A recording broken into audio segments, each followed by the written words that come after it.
Chapter 78. Percy. At sunset, Percy found Nico tying ropes around the pedestal of the Athena Parthenos. "Thank you," Percy said. Nico frowned. "What for?" "Well, you promised to lead the others to the House of Hades," Percy said. "You did it." Nico tied the ends of the ropes together, making a halter. "You got me out of that bronze jar in Rome. Saved my life yet again. It's the least I could do." His voice was steely, guarded. Percy wished he could figure out what made this guy tick, but he'd never been able to.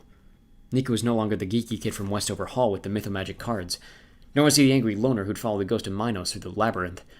But who was he? Also, Percy said, "you visited Bob." He told Nico about their trip through Tartarus. He figured if anyone could understand, Nico could. "You convinced Bob that I could be trusted, even though I never visited him. I never gave him a second thought. You probably saved our lives by being nice to him." "Yeah, well," Nico said, "not giving people a second thought, that can be dangerous." "Dude, I'm trying to say thank you." Nico laughed without humor. "I'm trying to say you don't need to. Now I need to finish this. If you could give me some space." Yeah, okay." Percy stepped back while Nico took up the slack on his ropes. He slipped them over his shoulders as if the Athena Parthenos were a giant backpack. Percy couldn't help feeling a little hurt, being told to take a hike. Then again, Nico had been through a lot. The guy had survived in Tartarus on his own. Percy understood firsthand just how much strength that must have taken. Annabeth walked up the hill to join them. She took Percy's hand, which made him feel better. "Good luck," she told Nico. "Yeah." He didn't meet her eyes. "You too." A minute later, Rayna and Coach Hedge arrived in full armor with packs over their shoulders. Rayna looked grim and ready for combat. Coach Hedge grinned like he was expecting a surprise party. Rayna gave Annabeth a hug. "We will succeed," she promised. "I know you will," Annabeth said. Coach Hedge shouldered his baseball bat. "Yeah, don't worry. I'm gonna get to camp and see my baby. I'm gonna get this baby to camp." He patted the leg of the Athena Parthenos. "All right," said Nico. "Grab the ropes, please. Here we go." Rayna and Hedge took hold. The air darkened. The Athena Parthenos collapsed into its own shadow and disappeared along with its 3 escorts. The Argo II sailed after nightfall. They veered southwest until they reached the coast, then splashed down on the Ionian Sea. Percy was relieved to feel the waves beneath him again. It would have been a shorter trip to Athens over land, but after the crew's experience with mountain spirits in Italy, they decided not to fly over Gaia's territory any more than they had to.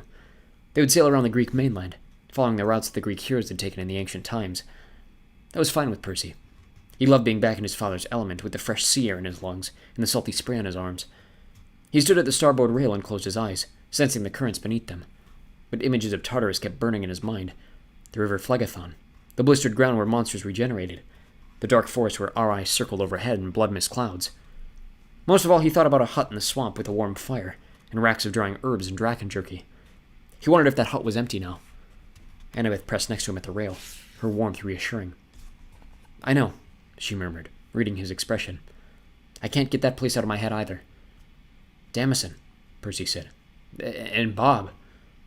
"I know." Her voice was fragile. "We have to make their sacrifice worth it. We have to beat Gaia." Percy stared in the night sky. He wished they were looking at it from the beach on Long Island rather than from halfway around the world, sailing toward almost certain death. He wondered where Nico, Rayna, and Hedge were now, and how long it would take them to make it back, assuming they survived. He imagined the Romans drawing up battle lines right now, encircling Camp Half-Blood. 14 days to reach Athens. Then, one way or another, the war would be decided. Over in the bow, Leo whistled happily as he tinkered with Festus's mechanical brain, muttering something about a crystal and an astrolabe. Amidships, Piper and Hazel practiced their swordplay, gold and bronze blades ringing into the night. Jason and Frank stood at the helm, talking in low tones, maybe telling stories of the Legion or sharing thoughts on being praetor. "We've got a good crew," Percy said. "If I have to sail to my death..." "You're not dying on me, Seaweed Brain," Annabeth said. "Remember? Never separated again. And after we get home..." "What?"